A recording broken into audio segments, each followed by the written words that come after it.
Hello and welcome to Builder's Haven. This is a little bit of a different video than I normally do. Obviously, I always make one brick theory video a month, but I got really busy this week, and so I don't have time to make it at the normal editing level, which I'll admit isn't very high, but it's still something. So I'm going to try doing this one minimal editing somewhat live. So you can see it's pretty late. But if you couldn't tell by the title, today I am going to be predicting the plot of the new Mandalorian and Grogu movie that comes out tomorrow from the Lego sets. So let's get into it. The first set that I want to cover is this the Mandalorian and Grogu Allies and Villains Brickheads pack. You got someone of Babu Freak species, the new apprentice Grogu, some sort of new trooper, obviously the Mandalorian, and that rebel lady. I'm not totally familiar with everyone's names. I saw the original trailer and realized that it didn't have any story, so thought I could make this video. So I don't know very much about this movie at all.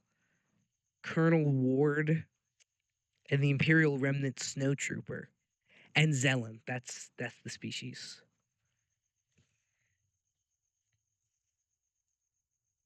Okay. So it doesn't look like there's too much lore wise to go off of this. Those are all the pictures. At some point, you'll have to go somewhere snowy because it's, well, a snow trooper. Let's go on to the next set. This is the Mandalorian's N1 Starfighter.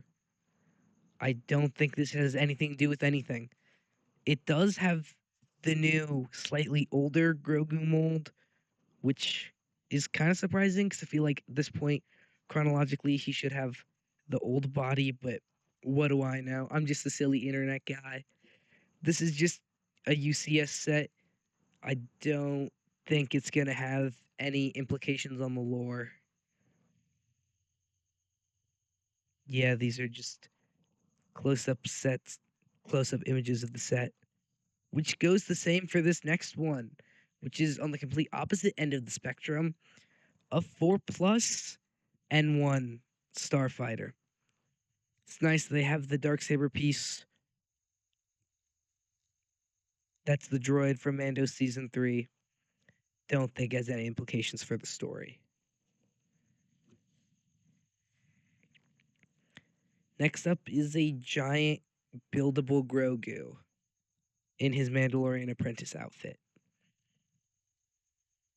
Yeah, just like the other two, don't think it means anything about anything. Obviously, this is his new look. That's about it. Then Grogu with hover pram. And I'm just now realizing there was a 4 plus set that was Grogu playing with some sort of food. I don't know, but it doesn't matter either. Now it's on to the real sets. Oh, whoops. Those were real sets, but the sets that actually matter about the movie. First up is the Razor Crest. You got 930 pieces, so like 10 cents per part, $100, right? It feels like a good deal. It's Star Wars, so they'll probably upcharge it a little bit. 110, 120, maybe even 130. Let's see. And $150. It's not that good. Okay. Jokes aside, these sets are all way overpriced. Unless you really want them, I would not suggest getting many of these. Yeah, it looks like there's. I know, I just read it, but whoever that general was from the Brickheads, it's nice to have her in minifig form. Zeb, that's always fun. These new plastic shoulder armor. There's supposed to be some like crazy controversy over something about shoulder armors in the Star Wars community. I don't really know or care, but that looks cool to me. Oh yeah, showing a little kid playing with this because a little kid has $150 to spend on a 1,000-piece Lego set. Sorry, getting sidetracked. This obviously it's going to be his main ship for the movie. if my memory serves me correctly. It's what the rest of that clip just didn't save. The next clip has no audio. I have to re-record this part of me complaining because immediately after recording it last time, my thing crashed and gave me this error message.